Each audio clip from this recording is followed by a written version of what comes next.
আমি শহীদ জিয়াউর রহমানের অত্যন্ত একটা ভক্ত। মানে কি, আমি তখন খুব ছোট ছিলাম। শহীদ জিয়াউর রহমান যখন দুনিয়ার থেকে বিদায় নিল, আমার দাদি খুব কাঁদতেছে। তা আমি দাদিকে বললাম, দাদি এত কাঁদতেছেন, আপনি কি জিয়াউর রহমান দেখছেন? দেখিনি ভাই, কিন্তু মানুষটা ভালো ছিল। কেমনে বুঝলেন? আরে গোটা দুনিয়ায় কান্দিচ্ছে রে। বাংলাদেশে কোনো জানাজায় এত মানুষ হয়নি শহীদ প্রেসিডেন্ট জিয়াউর রহমানের জানাজায় যত মানুষ হয়েছিল। জোরে কার কথা ঠিক কি? আপনার বলেন তো ওনার আমল কি? এক নম্বর আমল হচ্ছে সর্বময় ক্ষমতার মালিককে বিসমিল্লাহির রহমানির রহিম। উনি সংসদে নিরপেক্ষা তুলে দিয়ে ওখানে বিসমিল্লাহ দিয়ে শুরু করছে। বিশাল আমল। যারা হজ করছেন, যারা হজ করেছেন, আপনাদের কাছে আমি বললে আপনারা বুঝবার পারবেন। আপনারা যখন আরাফার ময়দানে যান, ওই জায়গায় কতগুলো গাছ দেখবার পান, দেখেন না আপনারা? এই এখানে হাজি নাই, হাজি নাই, এখানকার হাজি নাই। আরাফার ময়দানে গেলে যে গাছগুলো দেখা যায়, ওই গাছগুলো হচ্ছে নিমের গাছ। ওই গাছের গোড়াত কিন্তু লেখা আছে জিয়া ট্রি। কেন নিমের গাছের নাম জিয়া ট্রি কেন? ওই সমস্ত গাছ শহীদ প্রেসিডেন্ট জিয়াউর রহমান ওখানে লাগাই দিছে। হাজি সাহেবরা যেন কষ্ট না পায়, নিমের বাতাস যেন জান্নাতের বাতাস, এসির বাতাস। যেরকম সুবহানাল্লাহ। মসজিদে নামিরা যেখানে হজের খুতবা দেওয়া হয়, সে খুতবার মধ্যে আমি যে কয়বার গেছি প্রত্যেকবারই শুনছি জিয়াউর রহমানের নাম ধরে ধরে দোয়া করা হয়। তিনি যখন দুনিয়ার থেকে শহীদ হয়ে গেলেন, তার একটা ভাঙ্গা বাস্ক পাওয়া গেছে। উনি যখন প্রেসিডেন্ট ছিলেন, ওনার দুইটা ছেলেকে ভর্তি করতে নিয়ে গেছে একটা স্কুলে, আরাফাত আর কোকো। তো হেড স্যার বলতেছে, তোমাদের বাপের নাম কি? তো বলতেছে জিয়াউর রহমান। তো বলতেছে, জিয়াউর রহমান তোমাদের বাপের নাম? এটা কোন জিয়া? দুই ছেলে গেলে মুখ চাওয়াচাই করে। ওদের পাশে মা ছিল, মায়ের দিকে তাকায়। মা তো জিয়াউর রহমান, এটা কোন জিয়া? তো বলতেছে, আব্বা তো নিষেধ করছে, তারপরেও বারবার যখন শুনতে চাচ্ছেন, আপনি আমাদের ওস্তাদ, ইনি হচ্ছেন প্রেসিডেন্ট জিয়া। যেই কইছে প্রেসিডেন্ট জিয়া, হেড স্যার তো লাভ দিয়ে উঠছে। স্যার বসেন, এই জন্য তো পরিচয় দিবার চাইছিলাম না। তো বলছে, তোমাদের পরনে যে পুরাতন কাপড় দেখা যায়, তোমার বাপকে নতুন কাপড় কিনে দেয় না? তখন দুই ভাই বলতেছে, আমার বাবা যে সমস্ত কাপড় সরকার থেকে পায়, এই কাপড়গুলো যখন পুরাতন হয়ে যায়, তখন আমাদেরকে আমার বাবা শার্ট প্যান্ট বেনে দেয়। কি সেই শহীদ প্রেসিডেন্ট জিয়াউর রহমানের বিএনপি যদি বিএনপির অবস্থায় থাকে, তাহলে এটাও ইসলামী দল। ধরে কোন কথা ঠিক কিনা? কিন্তু এখন যদি এতে কিছুদিন আগে ফখরুল ইসলাম আলমগীর সাহেব বলতেছে ইসকনকে নিষিদ্ধ করার দরকার নেই। আমার আগে জামিল আপনাদের কি শোনালো? ইসকন হলো হিন্দুদের মধ্যে একটা উগ্র গ্রুপ। জোরে কোন কথা ঠিক কিনা? যারা হিন্দু বৌদ্ধ খ্রিস্টান একত্র হয়ে বাংলাদেশ থেকে মুসলমানকে ধ্বংস করতে চায়, সেই ইসকনকে নিষিদ্ধ করার দাবি আলেমরা করতেছে। আর ফখরুল আলমগীর বলতেছে না করাই ভালো। ছাত্রলীগকে যখন নিষিদ্ধ করা হলো, ওনার কাছে যখন সাংবাদিক গেল, তখন বলতেছে আমরা নিষিদ্ধের পক্ষে নাই, আমরা তো চাচ্ছিলাম খালি ছাত্রলীগ না, যুবলীগ, আওয়ামী লীগ বাংলার জমি নিষিদ্ধ করা লাগবে। জোরে কোন কথা ঠিক কিনা? কিন্তু এবার কইছে না, নিষিদ্ধ কেন করা লাগবে? কি এত বড় একটা দল, এতদিন নির্যাতন, বিনা দোষে বেগম জিয়াকে 6 বছর জেলের ভাত খাওয়াইছে। জোরে কোন কথা, বিনা দোষে। তাকে চিকিৎসা করায়নি। সেদিন দেখছি পেপারে দেখলাম যে ঘোড়ার চিকিৎসা করাছে তাকে। বাংলাদেশের 3 বারের প্রধানমন্ত্রী, তাকে এমন ভাবে নির্যাতন করা হয়েছে বিনা দোষে, এতিমদের মাল নাকি মেরে খাইছে। অথচ এত নির্যাতন তারেক জিয়া করছে, মাজা ভাঙ্গে সে বিদেশের মাটিতে আছে, আর সেই বিএনপি আওয়ামী লীগের পক্ষে কথা কয়, আমাকে মাথা ঘোরে। এটা তো শহীদ দিয়ার দল না, এটা খালেদা জিয়া তারেক জিয়ার দল হলে এরকম আওয়ামী লীগের সঙ্গে মিলেমিশে বিএনপি থাকতে পারে না। কারণ সবচাইতে বেশি নির্যাতন বিএনপিকে আওয়ামী লীগ করেছে। জোরে কোন কথাটি কথা কর না কেন? এই সালাউদ্দিন কাদের চৌধুরী, ওর দোষ কি? হাসিনা কালকে থেকে বিয়ে করেনি। ওই হচ্ছে বিরাট জমিদারের বেটা। হাসিনা সেই কালকি, ওই বিয়ে করেনি দিকে ফাঁসি দিল। কি দোষ? এগুলা কি বিএনপি জানে না? আমি বলবো ভাই, আমরা বিএনপি জামাত এবং যত ইসলামী দল আছে, আমরা একসাথে আগামীতে আল্লাহর কোরআনের পক্ষে কাজ করতে চাই। জোরে কোন কথা হে, আল্লাহ যেন সেই তৌফিক আমাদেরকে দেয়।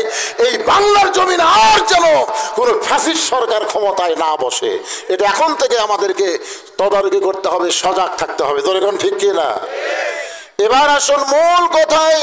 মুসলমানের জোয়ার উঠছে ভাই বাংলাদেশের থেকে রে। কুয়াশাও কমে গেল, ঠান্ডাও কমে গেল, আলহামদুলিল্লাহ। লিল্লাহে তাকবীর। হযরত আলী ফজরের 2 রাকাত সুন্নত নামাজ পড়ার পরে আবু যার গিফারি বলতে আলী ভাই, আপনি না কইলেন ফজরের নামাজ পড়বো না, তাহলে এটা কি পড়লেন? আলী বলতে আমি কইছি ফজরের ফরজ পড়বো না, তাই বলে কি সুন্নত পড়া যাবে না? সঙ্গে সঙ্গে আবু যার গিফারি চুপ হয়ে গেলেন।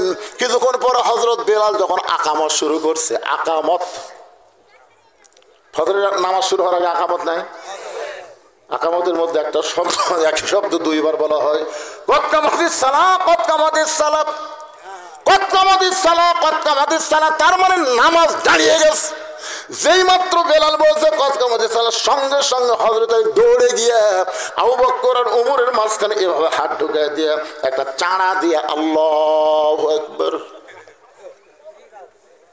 আবু বকর খালি মুচকি মুচকি হাসতেছে। তাই তো নবী কসে রে, নামাজ যদি আল্লাহর জন্য হয় আলী নামাজ বাদ দিতে পারবি না, আর যদি জান্নাতের জন্য হয় বাদ দিবি। যখন চাড়া দিয়ে নিয়ত করছে তখন বুঝার পাশে মালটা হাজির।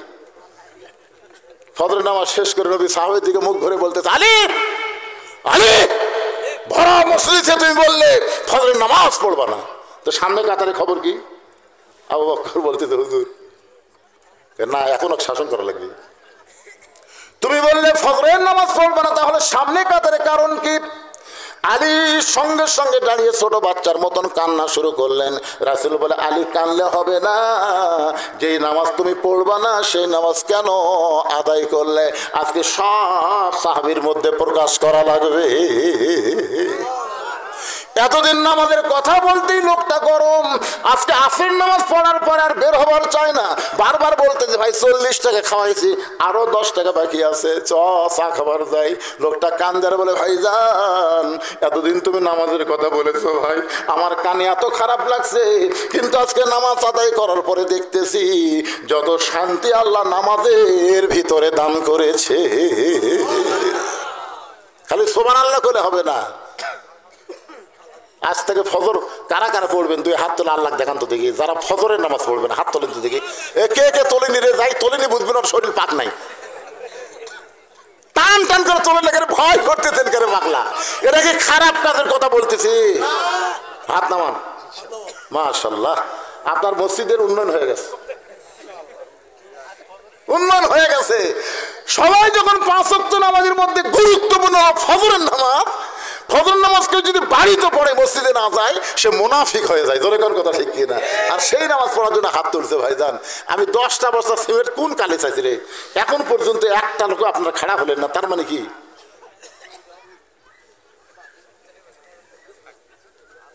কি বলে এই চেয়ারের মধ্যে যারা বসে আছেন আপনাদের মধ্যে কেউ নাই?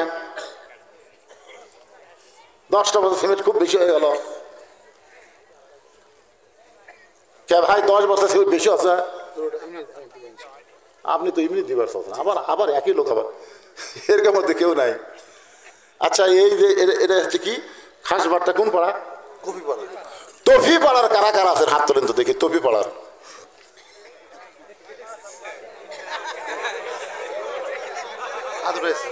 কোন সাইডে আর গেল রে? আচ্ছা ঠিক আছে, তফি পাড়ার লোক আমি দেখতে পাচ্ছি না, অনুবেক্ষণ যন্ত্র দিলে দেখা যাবে। দেখা যাচ্ছে না। তফি পাড়া বাদ দেয় কারা কারা আছেন হাত তোলেন তো দেখি, যারা এই পাড়া বাদ দেয়। সব বাহিরের লোক, হাত নামান। আচ্ছা আপনাদের বাহিরের মধ্যে কি একটা বস্তা সিমেন্ট দেওয়ার লোক নাই? এই যে ভাই আমার একটা দিবে। এই লেখবি এগুলো লেখবি কে? খালি ঝড়ের মতন আদায় হবে, বেশি টাইম দেওয়া যাবে না, আমাকে বাকি ওয়াজ করা লাগবে। আসেন এদিকে আসেন, লেখেন লেখেন না, সামনে আসেন। এই সিয়াল্লাহ সামনে আসেন বাবা।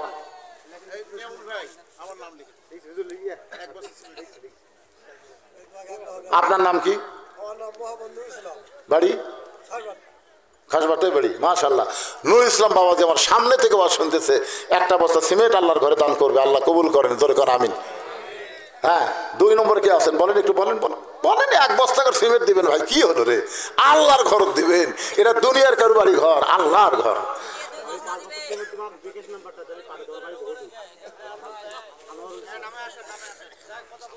আর বাইরের লোকদের কাছে এই মাহফিল কমিটির লোকজনকে আমি বলবো, তোমরা তো নাই মাহফিল তবি পাড়ার লোকজন দেখা যাচ্ছে না, তোর কাছে যদি এখন ব্যাগ লিয়ে যায় গামছা লিয়ে কে যাবে?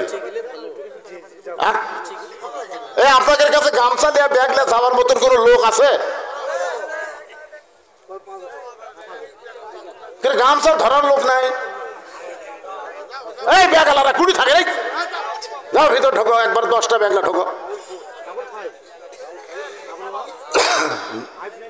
আল্লাহর রাস্তায় যায় যা পারেন, জীবনের শেষ দান মনে করবেন আজকে আমার জীবনের শেষ দেওয়া, এই মনে করে আল্লাহর রাস্তায় একটু ব্যাগের মধ্যে দিয়ে দেন। বাবা আমার মা বোনেরা জানাই পর্দার অন্তর আছেন মা, আল্লাহর রাস্তায় আপনারাও দান করবেন। বাবা আনন্দে মাতিয়া সাগরে ভাসাইয়া সেই যে চইলা যায় খবর লয় না, মাজন ধরিয়া উদরে কত কষ্ট করে, 10 মাস পরে পায় প্রসবের বেদনা, এমন দরদি হবে কেউ হবে না আমার মা গো। এই মা যাদের মারা গেছে মায়ের রুহের মাগফিরাতে 1000 টাকা দিবেন। এমন কোন আল্লাহর বান্দা আছে হুজুর আমি আল্লাহর ঘর মসজিদে 1000 টাকা দেব, আমি 2000 টাকা দেব, আমি 500 টাকা দেবো, একটু তাড়াতাড়ি দেন ভাই। ব্যাগের মধ্যে তো আপনারা 500-1000 দিবেন না, যারা দিবেন একটু হাতে এসে দেন, দেন অল্প সময়ের মধ্যে দিয়ে দেন, দিয়ে আল্লাহ বোঝে মোর কায়দা নিতে কতক্ষণ। আরে এত সম্পদ এত কিছু হাসিনার ছিল, কাউয়ার ছিল, বাংলাদেশের 300টা এমপির এত কিছু ছিল, জোরে কোন কথা ঠিক কিনা? একজনকে খুঁজে পাওয়া যাচ্ছে না ভাই। আসেন আসেন আল্লাহর রাস্তায় যাই যাবেন। এই দেখো আল্লাহর একজন বান্দা 500 টাকা দান করে গেল, আল্লাহ দানকে কবুল করেন। আল্লাহ একজনও উঠবেন না 5 মিনিট পরে আবার আমি আলোচনা শুরু করবো, ওটা বসার দরকার নেই ভাই। আল্লাহর রাস্তায় দেন, যারা 500-1000 টাকা দিবেন তারা একটু উঠে আসেন। তবিপাড়া আমার প্রধান অতিথি সাহেব বললেন গরিব ঘর, গরিব সব জিন্ন শীর্ণ লোক, আরে সেই ঘরের মসজিদ ছাদ ঢালাই আছে, আপনারা কি মনে করতেছেন হবে না? দেন দেন দিয়ে দেন, আল্লাহর রাস্তায় দিয়ে দেন। 500 টাকা 1000 টাকা যে যা পারবেন বাপ মা কবরের কাছে রুহের মাগফিরাতে দান করবেন। মসজিদের আদায়ের কথা শুনে আল্লাহ যারা মাহফিল ভাঙ্গা চলে যাচ্ছে, আল্লাহ আমি আর কিছু বললাম না, এইটুকুই বললাম। কারণ পৃথিবীর শ্রেষ্ঠ জায়গা কার ঘর? কথা বল না কেন, সত্য কথা বলতে অসুবিধা আছে? তাহলে সে আল্লাহর ঘরের জন্য টাকা যাচ্ছি আর আপনার উঠে যাচ্ছেন, তার মানে আল্লাহর সাথে গাদ্দারি করতেছেন। আল্লাহ কয় আমার ঘরের জন্য টাকা চাই, বসে থাক না দেশ বসে থাক, মাহফিলের সর্বনাশ করিস না বাবা। কি নাম আপনার? মোহাম্মদ শুভ। এদিকে আচ্ছা 2 জনকে দেখা যাবে না, এদিকে একজন মোহাম্মদ শুভ, ওই 1 বছর সিমেন্ট দিবে। আপনাকে লেওয়ার মতনও মন মানসিকতা থাকা লাগবে, ভিতরে ঢোকা লাগবে কাগজ কলম নিয়ে। একজন 200 কোটি দিল।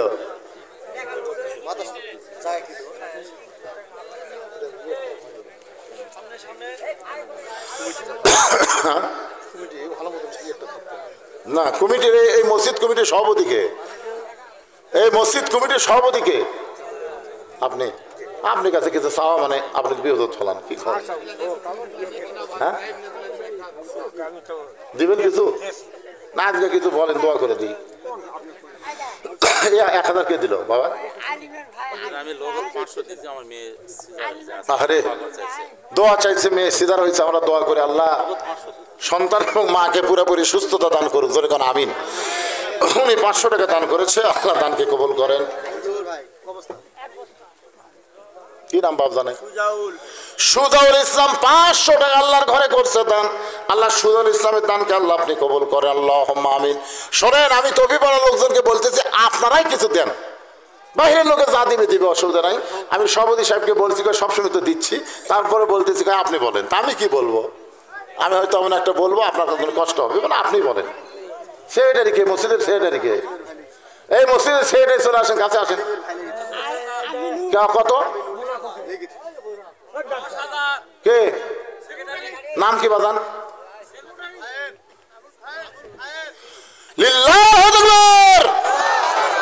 আবুল খায়ের মসজিদের সেক্রেটারি সাহেব 10,000 টাকা ধরে বলেন মারহাবা। মসজিদের সহসভাপতি, কেশিয়ার এগুলো নাই আছে? সদস্য সবাই আপনারা একটু দেন, মোটামুটি দেন। যারা দাঁড়াইছেন বসেন, এখন আলোচনা শুরু হবে। বসেন বাবা, বসেন বসেন। এরকম বিদঘুট অবস্থা যায় না, একটু পরিপূর্ণ কথাটা শুনে যান, বেশি সময় আর লাগবে না। আপনাকে মনে করতে সারা রাত বসে থাকবো আমি। একটু জিকির করেন লা ইলাহা ইল্লাল্লাহ।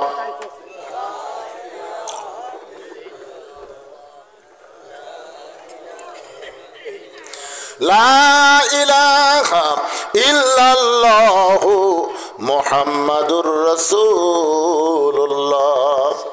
গাড়ি চলতে চলতে চলতে চলতে যমুনা পর্যন্ত গেছে। যমুনা ব্রিজ নাম শুনছেন না দেখছেন?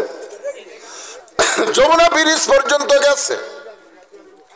এখন কন্ট্রাক্টর সুন্দর করে বলতে, ভাইজান এই যে আপনি হাত বাইরে রাখতেছেন, কে দিল? কি নাম? আনিসুর ইসলাম ৫,০০০ টাকা দান করেছে নগদে।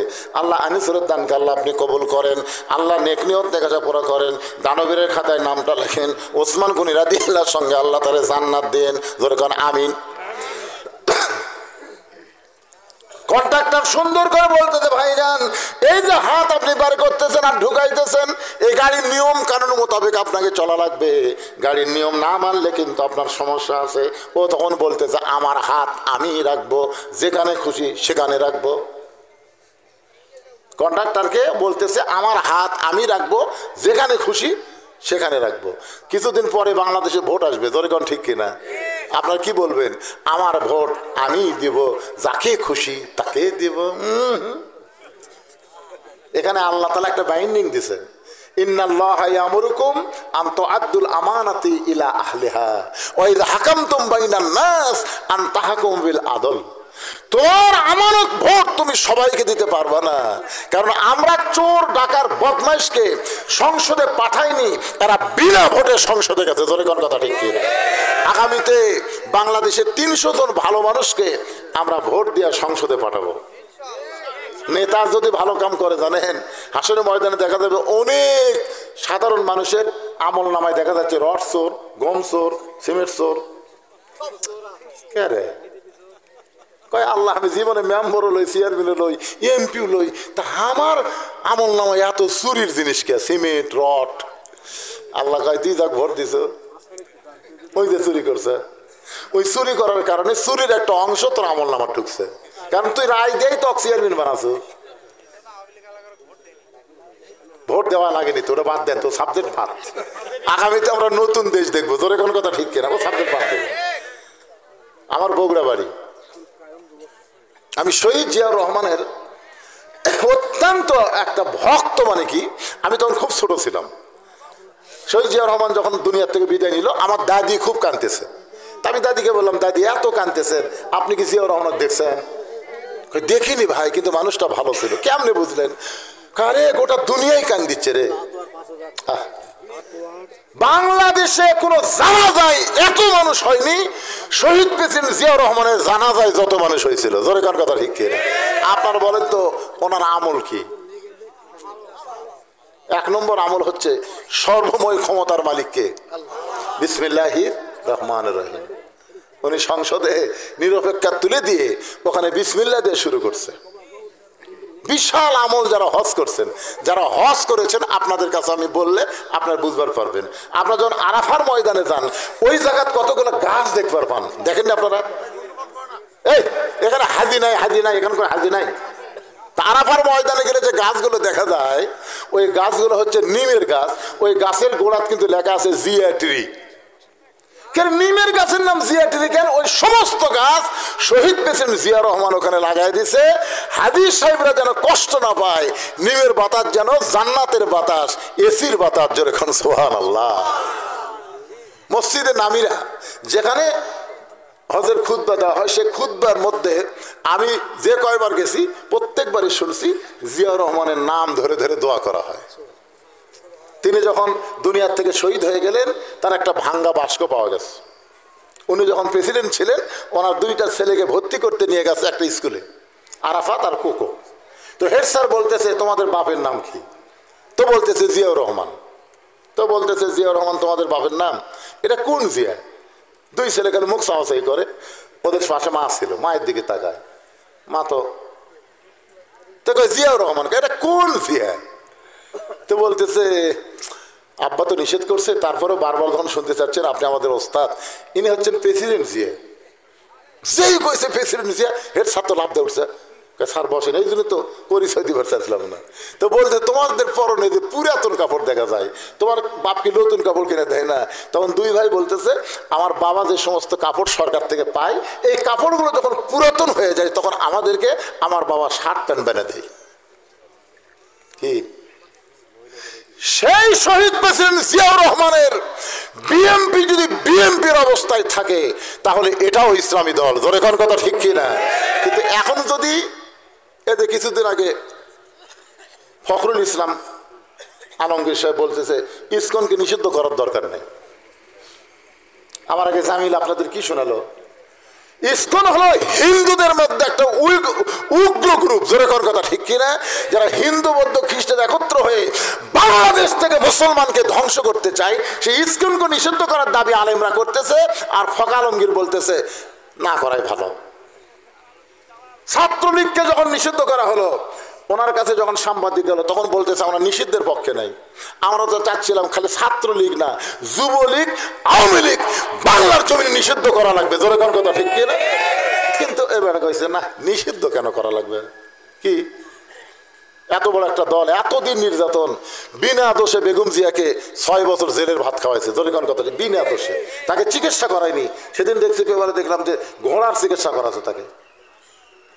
বাংলাদেশের 3 বারের প্রধানমন্ত্রী, তাকে এমন ভাবে নির্যাতন করা হয়েছে বিনা দোষে, এতিমদের মাল নাকি মেরে খাইছে। অথচ এত নির্যাতন তারেক জিয়া করছে, মাজা ভাঙ্গে সে বিদেশের মাটিতে আছে, আর সেই বিএনপি আওয়ামী লীগের পক্ষে কথা কয়, আমাকে মাথা ঘোরে। এটা তো শহীদ দিয়ার দল না, এটা খালেদা জিয়া তারেক জিয়ার দল হলে এরকম আওয়ামী লীগের সঙ্গে মিলেমিশে বিএনপি থাকতে পারে না। কারণ সবচাইতে বেশি নির্যাতন বিএনপিকে আওয়ামী লীগ করেছে, জোরে কোন কথাটি কথা কর না কেন? এই সালাউদ্দিন কাদের চৌধুরী, ওর দোষ কি? হাসিনা কালকে থেকে বিয়ে করেনি, ওই হচ্ছে বিরাট জমিদারের বেটা।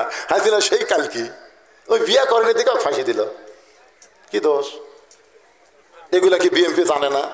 আমি বলবো ভাই, আমরা বিএনপি জামাত এবং যত ইসলামী দল আছে আমরা একসাথে আগামীতে আল্লাহর কোরআনের পক্ষে কাজ করতে চাই, জোরে কোন কথা হে। আল্লাহ যেন সেই তৌফিক আমাদেরকে দেয়, এই বাংলার জমিন আর যেন কোনো ফ্যাসিস্ট সরকার ক্ষমতায় না বসে, এটা এখন থেকে আমাদেরকে তদারকি করতে হবে, সজাগ থাকতে হবে, জোরে কোন ঠিক কিনা? এবার আসুন মূল কথায়। যেই মাত্র কন্ট্রাক্টরই বলতেছে আমার ভোট আমি দিব, আমার হাত আমি রাখবো, যেখানে খুশি সেখানে রাখবো, সঙ্গে সঙ্গে কন্ট্রাক্টর বলতেছে ওস্তাদ গাড়ি ব্রেক হবে। ড্রাইভার বলতেছে জয়পুরহাট থেকে ছাড়ছে গাড়ি, ঢাকাত গিয়ে থামবে গাড়ি, মাঝখানে তো ব্রেক নাই। জয়পুরহাট থেকে ছাড়ছে গাড়ি, ঢাকাত গিয়ে থামবে গাড়ি, মাঝখানে তো ব্রেক নাই। কন্ট্রাক্টর বলতেছে একবার খালি পিছন দিকে তাকে দেখেন, ব্রেক কি জন্য একটু তাকে দেখেন। এবার ওস্তাদ ড্রাইভার সাহেব ব্রেক করে দেখে, পিছন দিক তাকে হাত বার করতেছে, ঢুকাচ্ছে, হাত বার করতে ঢুকাচ্ছে। তো ড্রাইভার বলতেছে কে রে ভাই, তুমি তো ভালো হয়ে বসে আছো, তোমার পাশের লোকটা হাত বার করে মাথা বার করে, তুমি কিছুই কওনি। তখন সহযাত্রী বলতেছে ভাই আমি বলছি ঠিকই, ওই জানে ঠিকই মানবি না, তা আমার কি? তো ড্রাইভার বলতেছে কন্ট্রাক্টর তুমি গোটা গাড়ি কন্ট্রাক্ট লিখছে, আর তোমার গাড়ির মধ্যে একটা যাত্রী এরকম করতেছে, তুমি কিছুই কওনি। আমিও বলছি, ও বলতেছে আমার হাত আমি রাখবো, যেখানে খুশি সেখানে রাখবো, এখন বলেন কি করব? ড্রাইভার বলতেছে ওর ঘাড় ধরো, 5-7 একটা লাঠি মারো, যমুনা নদীর মধ্যে ফেলে দাও। ইমানের টিকিট নেয়া ইসলাম গাড়িতে চলবে, ইসলাম গাড়ির কোরআন হাদিস না মেনে মুসলমান দাবি করবে, ও জান্নাতে যাবার পারবে না, মাঝখানে লাঠি দিয়ে জাহান্নামে ফেলে দেওয়া হবে, জোরে করে কথা হচ্ছে না? এখন কি বুঝলেন? ইসলাম গাড়িতে চড়তে গেলে আল্লাহর কোরআন নবীর বিধান অনুযায়ী আমাদের চলতে হবে, জোরে কোন কথা ঠিক কিনা? আর আল্লাহর কোরআন নবীর বিধান অনুযায়ী চলতে পারি, লিয়াবলুয়াকুম আইয়ুকুম আহসানু আমালা, তাহলে সুন্দর আমলের পরীক্ষায় আমরা গোল্ডেন A+ পাবো। ইমানকে রক্ষা করার 1 নম্বর আমল কি? লা সালাতা লা ইমানা, যার নামাজ নাই তার ইমান নাই। টিকিট নিয়ে তো ইসলাম গাড়ি ভালোই চড়তেছে, নামাজ 5 ওয়াক্ত থাকা লাগবে। কয় ওয়াক্ত? আর ওয়াজ দিয়ে অবশ্য আপনার নামাজ পড়বেন না। এই জন্য আল্লাহ নবী মদিনায় মক্কায় নামাজ পাচ্ছিল, নবুয়তের 10ম বৎসরে নবী কিন্তু 5 ওয়াক্ত নামাজ পাচ্ছে। এরপরে নবী 3 বছর মক্কায় ছিল, কিন্তু নামাজ কায়েম হয়নি। নবী একসঙ্গে বললো, আল্লাহ আপনি নামাজ দিলেন, আর নামাজের কথা যেখানেই বলছেন সেখানে আকিমুস সালাত বলছেন, নামাজ কায়েমের কথা বলছেন, কিন্তু আমি তো নামাজ পায় কায়েম করে পারতেছি না। আল্লাহ বললেন, হাবিব মক্কাত হবি না, আপনাকে মদিনাত হিজরত করা লাগবে, কারণ মক্কাতে আবু জেহেল হলো নেতা, আপনি হলেন ইমাম। যেখানে আবু জেহেলের মতন নেতা থাকবে আর আপনার মতন ইমাম থাকবে, সেখানে নামাজ পড়া হবে কিন্তু কায়েম হবি না। মদিনাত হিজরত করে আবু জেহেলকে লাত্তি মেরে আপনাকেই ইমাম হওয়া লাগবে, আপনাকেই নেতা হওয়া লাগবে। আপনি নেতা, আপনি ইমাম। মুসলমান যখন নেতা হবে, আল্লাযীনা ইম্মাক্কান্নাহুম ফিল আরদ, ক্ষমতার চেয়ার পাওয়ার সাথে সাথে 1 নম্বর দায়িত্ব হলো আকামুস সালাত, নামাজ কায়েম করা। হাসিনা 564টা মডেল মসজিদ বানাচ্ছে, কিন্তু নামাজ কায়েম করেনি। জোরে কোন কথা ঠিক কিনা? আওয়ামী লীগের অনেক নেতাই বলতে, হুজুর খালি হাসিনার দোষ দেখেন, এতগুলো মসজিদ বানালো, হাসিনার গুণ নাই। আমি বললাম 500 কেন, 5 লক্ষ মসজিদ বানালেও হাসিনা একটা সওয়াব পাবি না। কারণ ক্ষমতার চেয়ার পায়া নামাজ কায়েমের আন্দোলন যে হাসিনা করে না, মসজিদ বানায় আল্লাহর সঙ্গে তামাশা করা। ধরে কোন কথা ঠিক কিনা? মসজিদ বানায় মুসল্লি নাই, আল্লাহর সাথে তামাশা। আর জুমার দিনে শেষে যে আগে বার হয়, এই শালারা করে তামাশা। তারা কিন্তু আল্লাহর সাথে ঠাট্টা করবার ভাই। 7 দিন পরে একদিন যাই, যাবি শেষে, বাড়াবে আগে। ফেরেশতা কয় আল্লাহ এরা কে? আল্লাহ বলতে যে ফাওয়াইলুল মুসাল্লিন, মরা মাত্রই লাত্তি দিয়ে জাহান্নামে দেওয়া হবে, এর একটাও জান্নাত হবে না। কি মনে করতে জুম্মা বেটি শেষে যাবা আগে আসবা, এটা কি দিল? মহিলাদের বাকি দান করবি মহিলা, ওখানে তো আমি আগেই বলছি মহিলাদের মধ্যে গামছা দেওয়ার কথা, ভয়ই যাচ্ছে না। হায় হায়, খালেদা অসুস্থ, হাসিনা পলাছে, তারপরে মহিলার ভয়ের কে কলজার মধ্যে আছে, আমি তো বুঝে পাই না।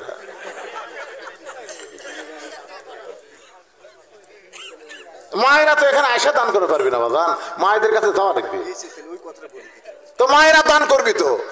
ইসলামের সবচাইতে বেশি দান করেছে খাদিজাতুল কুবরা। জোরে কোন কথা ঠিক না? সবচাইতে বেশি দান করেছে খাদিজাতুল কুবরা। রাসূল ছিলেন গরিব, খাদিজা ছিল মক্কার সবচাইতে ধনী। সব সম্পদ আল্লাহ রাসূলের হাতে দিয়ে দিলেন। কখন দিলেন?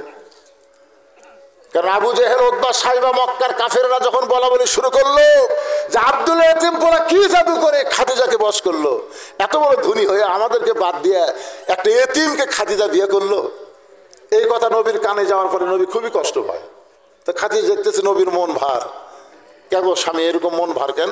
বলে আপনি আমার সাথে বিয়ে বসলেন, আপনি আমাকে জোর করে স্বামী বানালেন, আমি খুশি হয়ে কবুল করলাম, কিন্তু মক্কার নেতারা যে হারে আমার বদনাম করতেছে, আমি নাকি তাবিজ করছি আপনাকে। তো খাদিজা বললেন আগামী সোমবার সবগুলো দাওয়াত দেন। সব কাফের নেতা যখন খাদিজার বাড়িতে আসলো, খাদিজা বললেন আপনাকে বাহিরে বলা বলে শুরু করছেন যে আব্দুলের এতিম পোলা আমাকে তাবিজ করছে, আমাকে কি করছে? সব তাবিজ করে, তাবিজ করে কি করছে? ফকরি করছে, তাবিজ করে আমাকে বাধ্য করছে, আমি নাকি বাধ্য হয়ে তার সাথে বিয়ে বসছি। আমি আপনাদের 3টা প্রশ্ন করব। আবু জেহেল বলে কি প্রশ্ন? 1 নম্বর প্রশ্ন হলো আপনারাই বলেন তো যে আব্দুল্লাহর এতিম পোলার বয়স বেশি না আমার বয়স বেশি? তখন সবাই বলতেছে তোমার বয়স হলো 40 আর আব্দুলের এতিম পোলার বয়স হলো 25। তাহলে তোমরাই কও যে 40 বছরের একটা বিধবা নারী 25 বছরের একটা তরতাজা যুবককে স্বামী হিসাবে পেলে লাভ কার? সবাই কয় এই লাভ তো আপনারই। তাহলে আমি ঠকলাম কেমনে, তাবিজ করলাম কেমনে? 2 নম্বর প্রশ্ন হলো তোমরা আমাদের 2 জনের দিকে তাকে দেখো তো, আমার চেহারা ভালো না আব্দুলের এতিম পোলার চেহারা ভালো? ভালো করে তাকে দেখো। আবু জেহেল কয় খাদিজা খালি তুমি না, দুনিয়ার সমস্ত সৌন্দর্য এক পাল্লায় দিয়া আর আব্দুলের এতিম পোলার চেহারা যদি আর এক পাল্লায় দেওয়া হয়, সমস্ত মানুষের চাইতে আব্দুলের এতিম পোলার চেহারা সবচাইতে সুন্দর হবে।